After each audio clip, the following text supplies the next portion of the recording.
Hi everybody, this is Alice Bejeweled Hedgehog with vlog number, I'm not sure. And I am wearing devil horns.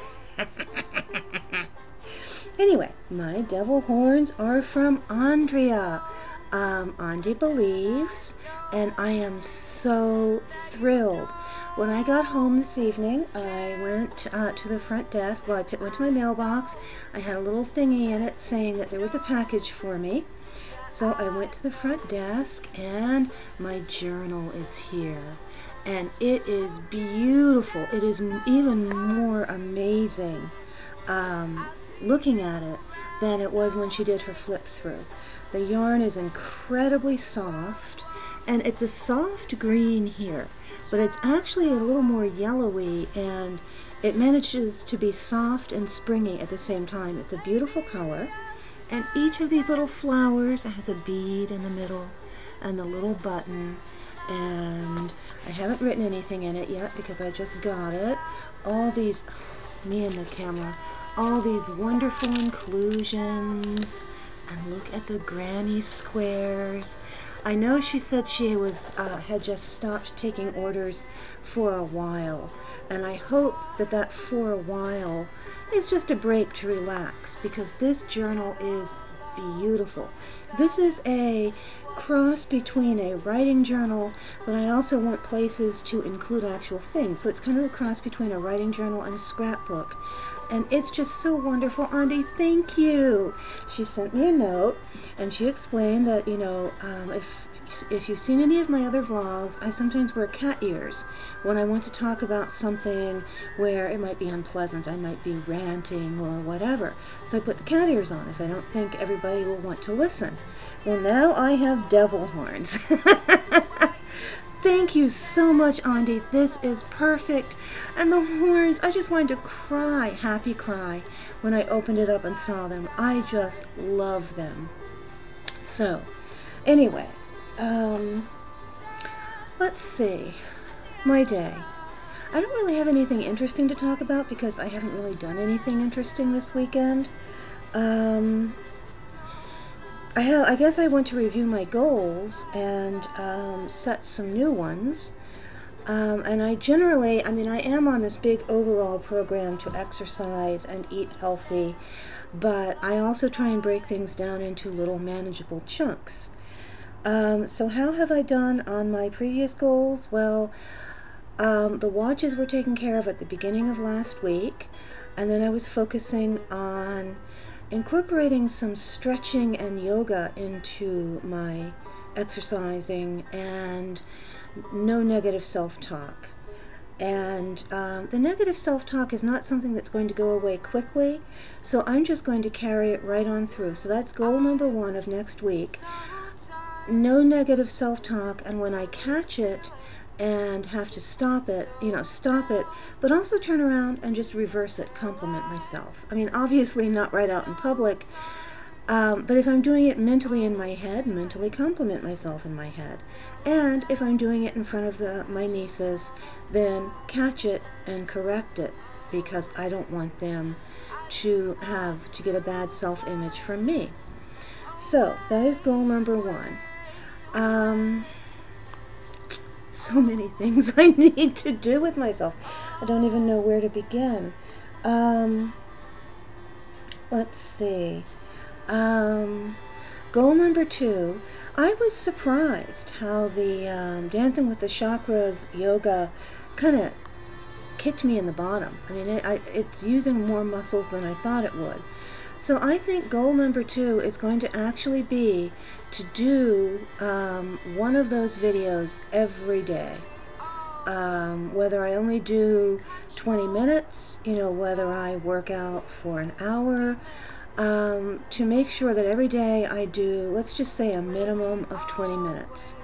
And so that's it, yoga for 20 minutes a day. And then in terms of diet, I think I'm doing pretty well on that. Well, everybody screws up, so I'm not beating myself up over that. I have another goal. I mean, it is a goal. It's just kind of a personal goal. But I have been trying to do something spiritual every day. And that is very hard for me because I don't have a real happy background with religion. I don't like, if I talk about religion, do not get scared, because I am the last person on earth to ever want to tell anybody what to think. At some point, a lot of people are vlogging about a lot of personal things, and at some point I may talk about, in more detail, I guess, what a lot of my experiences are. But basically, in my family, when I was growing up, there were some real haters, and they were really unpleasant people. And what they called Christianity, more or less, was beating me over the head with hell. You do this, you're going to go to hell. You do that, you're going to go to hell. So I have kind of had a long and rocky road with spirituality and religion of any kind. And I've tried, to go to church a couple of times with, well, not great success, honestly. And I do have personal beliefs. I actually am a Christian, but the last person I told that to, which was a coworker who made this big kerfuffle about how Christian she was, when, she started talking to me and she said, "Oh, no, you're not a Christian because you don't believe blah, blah, blah, blah." I'm like, okay, fine. So I have a tendency to just not want to think about it. But watching my nieces grow up, I mean, obviously they're in a very structured religion. Orthodox Judaism is very structured, but they also seem to be developing a relationship with God and a spirituality that's uniquely their own. And I wish I had that. And I am going to work on that. So I have a spiritual journal. And it's really funny because, I don't pray a lot because, I mean, I do sometimes, but it's just complicated. If you have people that you've had issues with who claim to believe in God, and claim to be this and that and the other thing, sometimes I just feel kind of, I don't know. So one of my goals is, and has been for a long time, to pursue the spiritual side of myself and quit pushing it away. And I have decided to start meditating.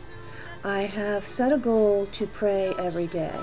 And bizarrely enough, one of the things that helps me is if somebody says, "Will you pray for me because I'm going to the doctor's tomorrow?" Or "Will you pray for my cousin or my daughter or whatever?" And I say yes, then I'm kind of secretly and quietly saying to myself, "Oh crap. Now I've got to pray because I told somebody I was going to do it." But the bizarre thing is, I will. If I have told someone that I will pray for them, then I will. So I'm just going to be working out how to deal with all this, finding my way, kind of. And so I've set a goal to say a prayer each day, and to, in my own way, develop a better relationship with God. I mean, not God in, the sense of, I think Xanda said it well, like a deity. I do not necessarily see God as a guy, for one thing, with a long white beard and, getting ready to whack people over the head and throw them into hell. I just don't see that. Everything in the whole universe and world is so much better than that. I don't know. I mean, I see and want to see female aspects in the deity that I worship, because number one, I believe the deity is everything huge and vast and everything small and little. A God that you can talk to personally about little day-to-day things, like a sick friend, and also a God that's a supernova out there in the middle of the universe. And that God I cannot see as simply a man, a male. There's female, there's male, female, there's things we can't even comprehend. And so sometimes I'm just more comfortable looking in all that vastness at a female side because I am female. And one of the things that always bothered me when I was a little kid, when I would go to Sunday school or church, was, they talk about the heroes of the Bible, and you've got Moses, and Noah and his ark and all these things. And I used to look at it and say, why isn't there anybody like me? I mean, I did not literally mean, why is there somebody that is not 6-year-old and named Alice? I meant, where are the women? So anyway, I know, enough rambling about that. So that is my goal. I want to set aside, I want to have a time of prayer and contemplation every day for the next week. So no negative self-talk, prayer and contemplation, and I definitely want to do the yoga. So, let's see. Oh, some good things about my health, some good updates. I have been walking, my little plodding, no, I'm not going to say my little plodding self. I'm a beginner at exercise at this point. I kind of reset my body so that I really am like a beginner, because I haven't done it in such a long time. And I would take my little 10-minute walks, just circling the parking lot or whatever, or going to a park and going somewhere nice. And I have noticed that awful pain in my feet and the terrible pains in my knees are really, really going away. I have days where I have 0, 0, 0, 0 foot and knee pain. And I had some today in my feet, not in my knees. And it is really, really mild. And it used to be that when I would do my walking or any kind of exercise, I could never get past the actual pain part to feel the achy muscles, or, obviously I would get out of breath, but the most predominant thing was it hurt to put my feet down. And I'm past that now. My calf muscles get tired. I'm more aware of being out of breath if I'm going up and down stairs than I am of, no, I'm going to put weight on my foot again. No, I have to straighten my knee or bend my knee. Just that's fading, and I am so thrilled. So, for anybody, any of my subscribers, anybody who watches who is, out of shape like I am, and it feels like it's just this huge mountain. You see people at the gym jogging along on treadmills, and you think about how hard it is, to go up a flight of steps, and it just almost feels like you can't start.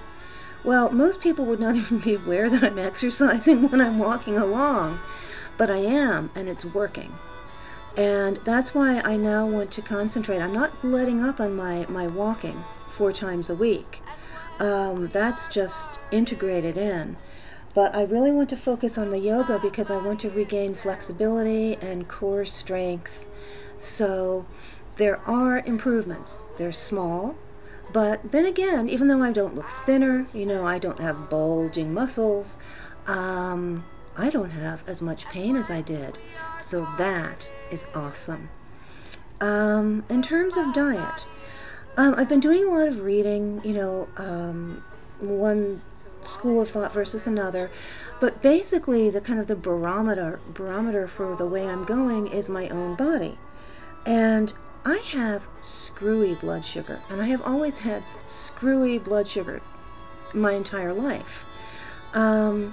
When I was a teenager, I would sometimes get blackouts or feel really faint. So when I was about either 18 or 19, the doctor decided to do what's called a glucose tolerance test, where they give you, glucose. You drink this really nasty, it's even too sweet for me, so that's saying a lot.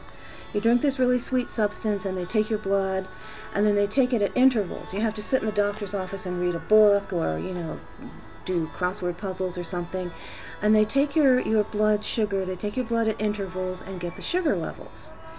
And I remember reaching a point in the test where I was just I felt so awful. My heart was pounding, drenched in sweat, shaking, could barely stand up, and they had to stop the test after several hours. They didn't complete it. And when the doctor got the results back, she said they were the weirdest results she'd ever seen. I mean, she'd done a physical on me, and there was nothing wrong. I didn't have tumors or cancers or anything like that, I just reacted very strangely. My blood sugar shot way up into the diabetic range. So, I mean, it would have clearly been a diabetic diagnosis, except all on its own, it plummeted all the way down within like the first hour to what would be considered very, very low blood sugar. And then it kind of made little attempts to pick itself back up. So she told me she told me ways to eat and, have snacks and always have something in my purse. And obviously, she pointed out that for me to have a candy bar as a snack was a bad, bad, bad thing. So even though I do eat candy and treats, I mean, you can see my little chubby cheeks. I mean, they're after a meal. They're not, or they're when I'm just already full. They're not a meal substitute. I've always had to have fairly substantial breakfasts. I could never just have, I watched, my sister and brother-in-law sit down this morning and, what did they have? Not cornflakes, but, they had some of those flaky cereal. It's healthy flaky cereal and milk, and they went through the whole morning full of energy. If I had just a bowl of cold cereal and milk in the morning, by 10 a.m. I would be exhausted.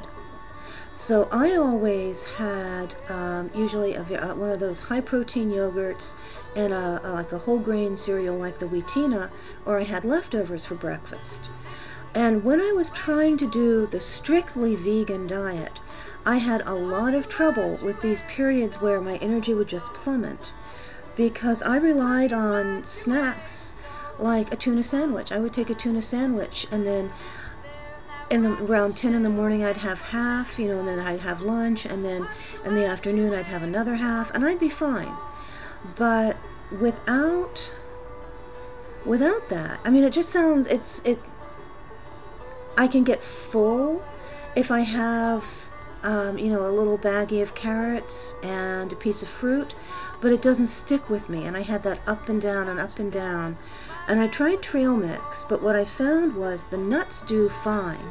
And I can throw in a few craisins or a few raisins, and when I say few, I mean like a little sprinkling to have a little sweet treat pop up and now and then. But I can't buy bagged trail mix because there's just too much dried fruit in it. So basically, I've just decided my body cannot handle the vegan diet. It just can't.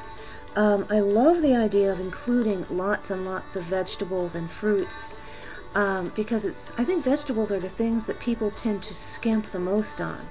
So my vegan cookbook is a godsend. But for now at least, I just need the staying power, it's the only thing I can think of the meat. So I'm more comfortable with that. I don't eat as much probably as the average person, because I do go for the hormone-free, all that grain or grass-fed, in other words, the feed appropriate to the animal. No added antibiotics, blah, blah, blah, and that gets pricey. So no, I don't have big servings of meat all the time. But basically my balancing out between was it to be vegan or not to be vegan, it's going to be not vegan for right now. I don't like the idea of eating animals. And today when I was at my sister's, and my niece and I went to a park we call Duck Pond Park. It's not the beautiful park from my video. It's a much smaller one, just kind of tucked in next to a shopping center.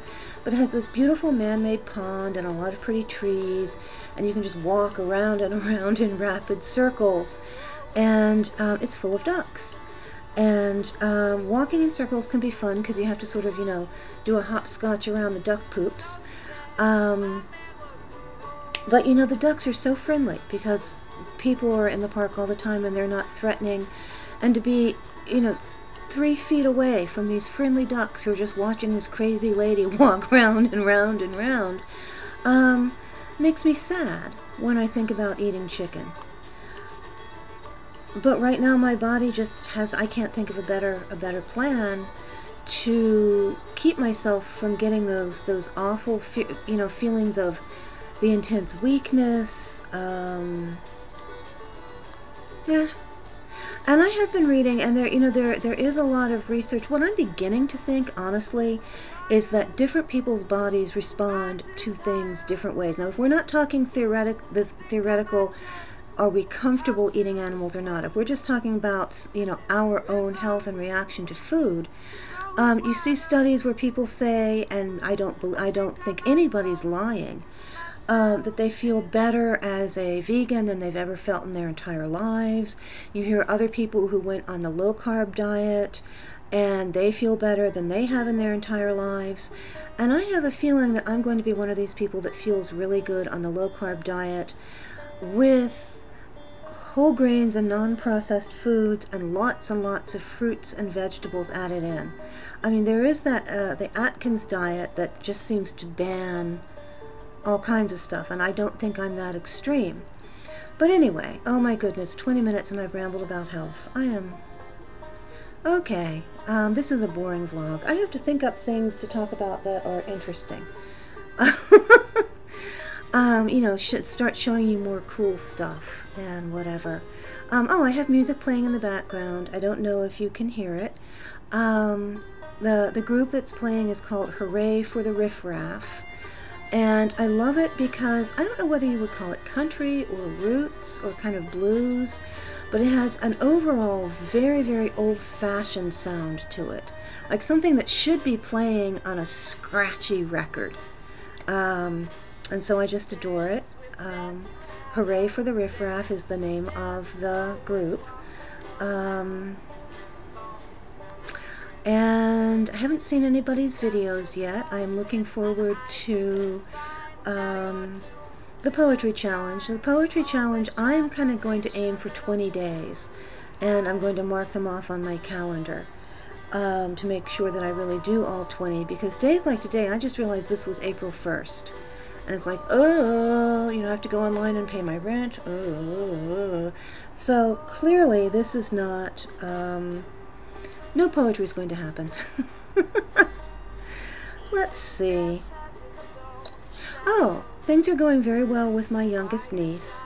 Got over there last night and we did a sleepover. I stayed up very late. I finished Hunger Games. That book was really impressive. I did not think I would like it. I didn't like the concept, like I said before. But, it's very well paced, and the characters are surprisingly, I shouldn't say surprisingly, the characters are very interesting. I really found myself caring about them and wanting to know what happened. A character that I like dies. I'm not going to say any more than that, and I did kind of cry a little bit. But then again, I cry, so that's not, really a big deal. So I'm looking forward to books 2 and 3. I've heard they were not as interesting, and I'll have to see, what I think, and then let you guys know, because my oldest niece was less enthused than my middle niece and my brother-in-law, but still, the whole family liked them enough that my sister ordered them today, I think from Amazon. So sometime this week they should come. And then they, their family will read them, and then I get to read them. So sometime probably over next weekend, I will be reading them. So anyway, and yeah, Duck did a good job on her room. There's still a little more to go. And Duck, Duck is the kind of kid that needs some coaxing. But it's okay because the coaxing works. Last summer, my sister put a lot, and the whole family put a lot of emphasis on getting her to finish things. She's one of those kids who I do not like labels, and I think that kids are just labeled way too quickly, and then they just have pills pumped into them, these days. She is different than a lot of the other children that I've seen, because she really seemed, she's just, I joke about, craft ADD and things like that, but she really has a different way of looking at things. She's very smart.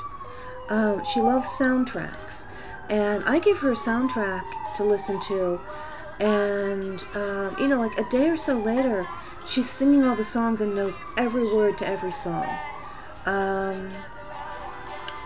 She is great at solving puzzles. She loves to read. Not so fond of school. But I mean, she's, moving along with her grades. She's doing pretty well. The thing is, like, if she goes to the kitchen drawer to pull, opens the drawer to get a roll of tape, she opens the drawer, sees the tape, grabs the tape, runs back, and starts taping. I mean, I've seen other kids not want to clean up, not want to put it away. But it's like once she has the tape, her mind just closes off the whole concept of anything. She always leaves drawers open behind her. She is forever pouring something and then, either leaving the milk carton out, or she leaves, if something else catches her attention, she leaves the milk carton and the glass of milk out. So all last summer, my sister would buy a very small present and wrap it up and hang it from the big light fixture in the dining room. And, I hope you don't hear those sirens. I have all my windows open. You probably do. Oh, well. And basically, she had to follow up with everything she did for a week, and then at the end of the week, she'd get the present. And every time she messed up, the date got moved forward. And, people would remind her and kind of, give her little hints and things. And really, she doesn't do that much anymore. It's very rare. It's only when she's very tired that she has that really skittering attention span. But when it comes to cleaning things, no kid really enjoys it. Many adults don't enjoy it either. But she really looks at it, and she really has trouble getting her mind organized about how to do it. Like, okay, how about if we pick up all the dirty clothes first and put them in the hamper? And then how about if here's a box for a game. How about if we get all the pieces and put it back in this box? Otherwise, she'd see a piece of dirty laundry and she'd put it in the laundry thing, and then beside that would be a tablet with a pen, so she'd just be writing on it. Then she'd realize she had to put that away, and she just goes all over the place. So, I mean, there is a label that people attach to that, but I don't like to. A lot of people grow out of that. And my sister and brother-in-law did a great job, tackling some of her issues last summer. So, oh my goodness, I have talked for almost half an hour about pretty much nothing. Anyway, going to sit back this evening, crochet, and watch your videos. And I was thinking, book club, we have a Facebook page for the book club. Sorry I put this at the end. The link will be down below, and I thought I would mention it again Monday, because, some people probably don't watch videos or anything over the weekend. And so then I was thinking maybe Tuesday we could just say it's not a closed book club, but it's closed for making the selections.